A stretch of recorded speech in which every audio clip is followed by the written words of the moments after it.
Let's get out to map 9. Your blue, the Union, coming from that way behind me. The red, Confederates, they're all the way at the other end of the parking lot.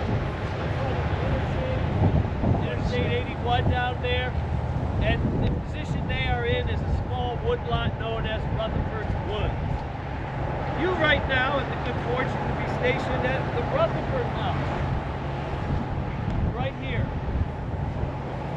Now, these cannons out in front of the line in battle are quite large, probably the biggest cannons you've ever seen, because if the scale on the map was accurate, those cannons would stretch to the other side of the parking lot right about where the buses are. They're down there in front of the infantry in terms of the portion of the battle where this takes place. So big picture, July 20th, Jubal Early's moving his main army to Fisher's Hill because of the pressure coming from Martinsburg and Charlestown on his northern flank, put out there by David Hunter. And Stephen D. Ramseur has been sent to the area around Fort Collier north of Winchester to serve as a rear guard while they withdrew the wounded and supplies from Winchester. Because they knew him to be a sometimes overly aggressive young officer, he was given specific orders from Early to stay on the defensive. Well, Averill advances from Martinsburg to Bunker Hill on the 19th. There's some fighting around Bunker Hill.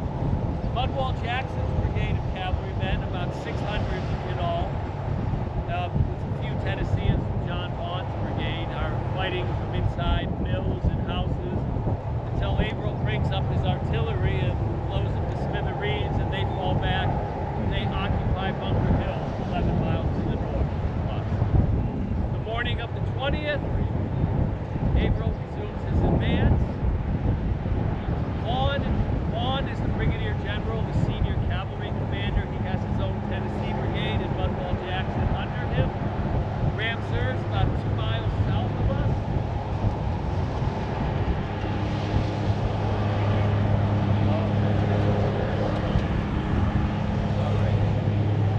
Everyone following? Okay. So when Averill advances in the morning, he runs into some scouts from both Jackson's brigade and Vaughn's brigade, pushing them back. They're sending word back to Ramseur.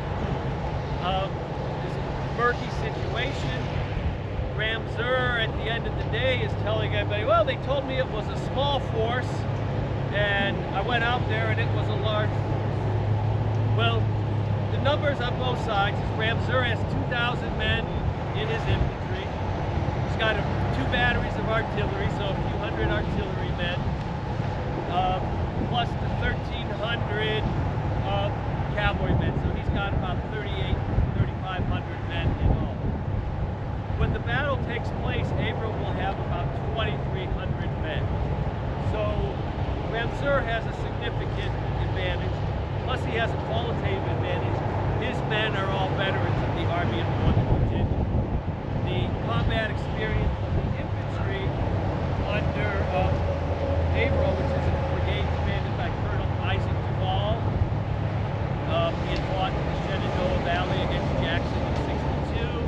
His regiment had not had much experience until 1864 comes along.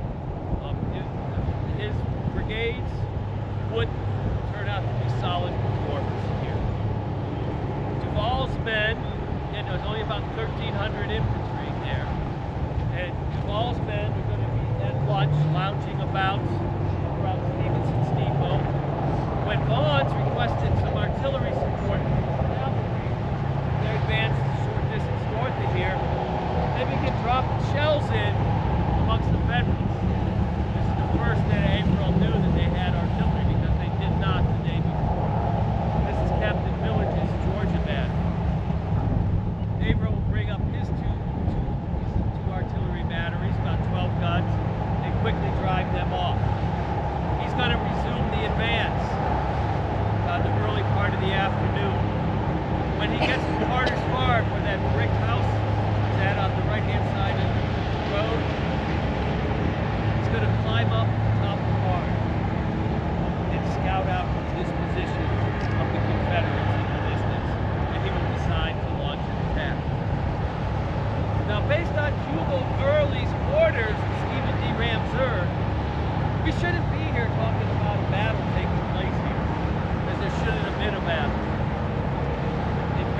had stayed put as his orders told him to in the defenses north of Winchester, this wouldn't have happened. But regardless of what happened, Ramseur comes out here against his orders, and we know he is outnumbered and has about a 1,200 to 1,500 man advantage over the size of the Hebrews. His troops are going to deploy in that 2 brigades of North Carolinians.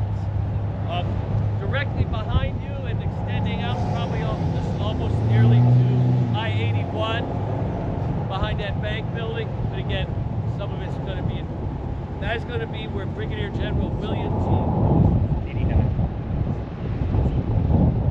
On the opposite side of the road is going to be North Carolinians under Brigadier General Robert Johnston. In reserve will be the Virginians of Brigadier General Robert Lilly. You might remember Bob Lilly. He played for the Cowboys back in the 70s. Some people know football players.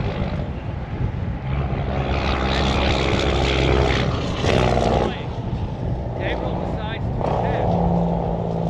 And he starts firing his artillery, moving his artillery up into position.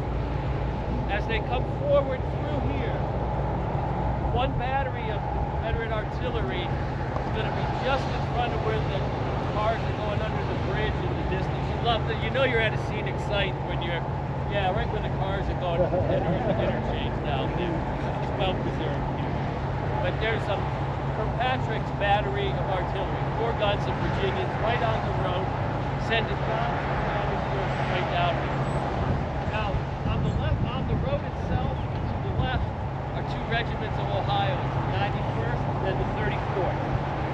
Where we're at right here is where we're the 9th West Virginia, and then the 14th West Virginia would extend the line down over into Lowe. There was I don't know where I saw it one time, but Kevin had done a video, and he was showing the value of battlefield preservation. And they were actually like, we were on aisle 14 of Lowe's with the 14th West Virginia. It's all there.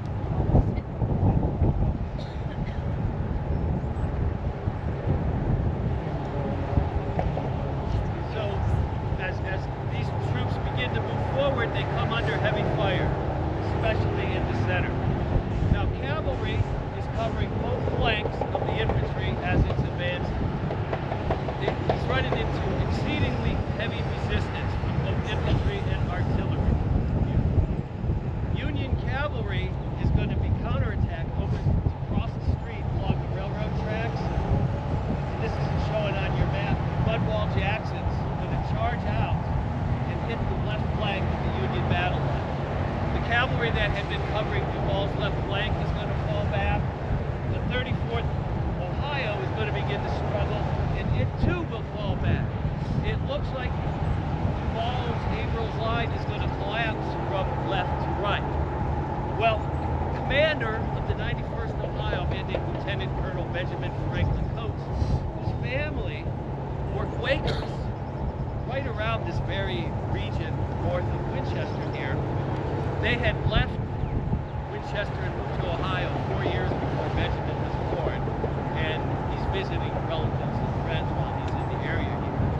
But he steps forward, and all of his Quaker sensibilities had obviously been lost long ago when he joined the Army. He's going to refuse the left flank of the 91st Ohio, fire at the cavalry out of the field, and force them to fall back, allowing the 34th Ohio to regain its footing and rejoin the line. Over here on the right flank, if you look at the map, you will see that the right flank of the Union Army, held by the 14th West Virginia, is coming in at an angle right towards that flank. Part of that has to do with the angles of the roads and where the respective brigades, how they align themselves on there, and also the angle of the wood line, which jutted the Confederate left flank in front of us forward, exposing it to that flank. So the cavalry is going to drive off the supporting Confederate cavalry on the left flank, and then the 14th West Virginia will charge forward. As they're doing so, the Sergeant Benjamin Friedland's going to say, "Come on, charge him, boys," and then he's going to get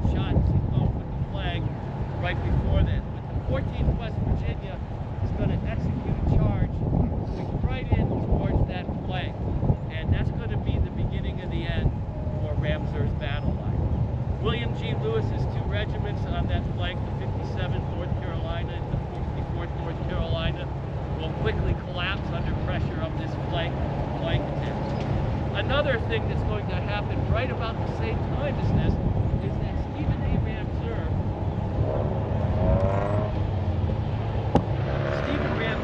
is going to interfere with the operation of Patrick's battery. When he sees that threat over there, 4 guns were firing canister and decimating the Union troops coming at him. He's going to order 1 battery to limber up and move into position over in that area to try and save that flank. Artillerist Carter Berkeley would later write in his journal that had he not done that, they would have been able to continue to fire canister into the ranks of the gang. And he said, and he wrote, paraphrasing somewhat, but he said, when we were firing like canister like that, they never failed to run. So that's going to alleviate some of the fire coming in, and these troops of the 91st Ohio, 34th, and 9th West Virginia are going to surge forward. Robert Lilly's Virginians are going to attempt to come forward and relieve the pressure on William Lewis, but they're going to get caught up in the chaos and confusion of the attack. Now, the artillerists who remained in position in the road, they start to turn their guns to face in this direction towards the road. Some troops that were coming down, and this soldier, as again, Hall's men are getting closer and closer, and they started to get pinned down again by the fire of the artillery over here. And this one Private Shanes from the 9th West Virginia is going to rush forward into the midst of the battle. First thing he does is he bayonets the soldier who's about to pull the lanyard and fire at point-blank range into the 9th West Virginia and 91st Ohio. Kills him. Another soldier attempts to engage him with his rammer, and he clubs him to death with his bayonet. He sees another soldier coming forward bringing ammunition in the gun, and he bayonets him. He would later win the Medal of Honor for his actions there. Or if they had pulled that lanyard, they would have killed and wounded dozens of men of the 91st Ohio. As it was, one company of the 91st Ohio that was advancing down the pike towards that position, it carried 42 men into battle. That company that was on the pike lost 33 of those 42 men were killed. So, just to show you the impact of that. The West Virginians would overrun the other section of artillery, and Ramseur's entire line would collapse in confusion. It looks, with that cavalry knifing in and the 14th West Virginia collapsing that western flank over here, that Ramseur would have disastrous losses coming forward. Fortunately for him, on the south side, to the east side of the road, Mudwell Jackson's men make a charge kind of to cover the withdrawal in that sector, and John C. Vaughn had kept 2 regiments of his Tennessee Brigade in reserve, and as troops in the front are falling back in confusion, and cavalry's coming in basically along the route of I-81 behind these men, the 43rd Tennessee and the 59th Tennessee will countercharge and seal off a corridor for Ramseur's men and one of the batteries of artillery to retreat safely to Winchester. So Ramseur would lose over 400 men killed and wounded in this fight. Avril, about 220, 230 men there. It's a big victory, and one of the things you'll see here with General Averill is he's a guy who has proven since the later part of 1863 and early 1864 that when he's acting as an independent commander of a small command, he's hell on wheels. He's an awesome commander. But going back to his days as a division commander during the Chancellorsville campaign, when he's operating within the confines of a larger military organization like the Army of the Potomac, later the Army of the Shenandoah, he's kind of a bulky horse of a team and does not seem to display the same level of energy that he does with these small unit commands on his own. Ramseur's men continue falling back to Winchester. Jubal Early's coming back to the scene of Lilly's brigade, which in 1862 was Jubal Early's original command. And old Jubal Duke calls out to the Virginians. He said, "What the hell you let those Yankees run you for?" There's one of the Virginians called blame. "Don't blame us. You ask Ramseurs to blame for that." This is another one of these battles that's going to have many names. Rutherford's Farm, Carter's Farm, Stevenson's Depot. Sometimes they just call it Winchester. But the soldiers had a couple of names. And one of the Bunwall Jackson's cavalrymen from his memoirs, he said the more polite called it Ramseur's Retreat. The others simply called it Ramseur's Butt. So Ramseur, Jubal Early would look upon this in his memoirs slightly different with some hindsight, with the excellent fighting that Ramseur had attempted done in 3rd Winchester, helping to save the army from disaster, heroic but ill-fated actions at Stevens and Fisher's Hill, and then his attacks in the morning at Cedar Creek. And he would note that later on, Ramseur most nobly retrieved the stains of this defeat on his character. Aside from the losses, Early's retreat would continue as planned to Fisher's Hill. Now, if you're Averill, you don't know what's going on. You know there was a massive force under Horatio Wright and Crook coming out of Snicker's Gap that day, but you don't really know what's going on. Wright would report back that nothing's happened in the valley and that Early has direct orders to return to Richmond immediately. So Wright is going to take the 6th Corps and 19th Corps and his cavalry detachments and head back to Washington, D.C. Some men of the 6th Corps noted that they marched back to Washington with a lot more speed and urgency than which they had pursuing Old Jew out of Washington, D.C. One of Lincoln's staff cabinet members made a comment along the lines of, it looked as if Wright was afraid he might actually come across the rebels and have to fight some of them. But again, as I pointed out this morning, keep in mind that Wright's also trying to balancing making sure Early's in full retreat and returning back to participate in Grant's operations there. So in fairness, to give you the full story on that. What he does, though, he is returning. He said nothing was happening here, although men of the 6th Corps report hearing the sounds of artillery at Snicker's Gap from this battle. So there's a little bit more contradictory evidence there. So that's going to lead him into Shenandoah Valley. Only force of Georgia Crook, which is about 12,000 to 14,000 men.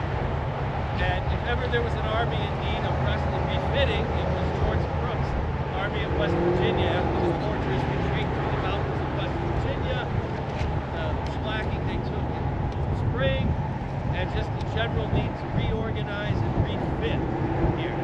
But it would not be.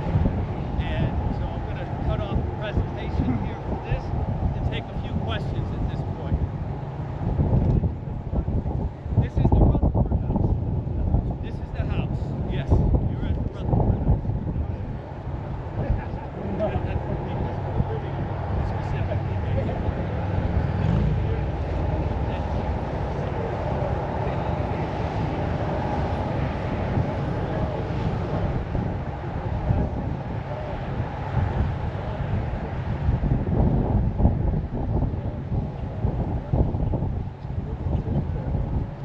Yeah, there's the property now that Kevin is